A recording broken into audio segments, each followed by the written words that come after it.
Feeling ng mga fans, may namabagitan na talagang something special sa pagitan ni Kim Chiu at Paolo Avellino. Hindi na raw kailangan ng lantarang pag-amin para maramdaman ng publiko na totohanan na ang kanilang pagmamahal at pagkikare sa isa't isa.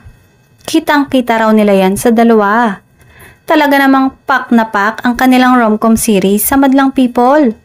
Lalo na kapag naglalambingan at nag-aasara na sila.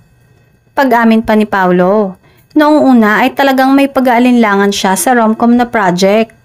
I had my doubts in myself noong una. But you know, there's a conscious effort to be a part na ma-portray yung role and I'm very grateful kay Kim. In fairness, ngayon ay halos araw-araw ay trending sa X ang pangalan ng dalawa. May mga inilalabas na din ng mga picture ang aktor na kasama ang aktres na ngayon lamang ipinakita sa publiko. Talaga naman kasing naloka ang mga Kim Pao fans. Mas parang nagiging open na nga ang dalawa sa nararamdaman at sa tunay na relasyon nito.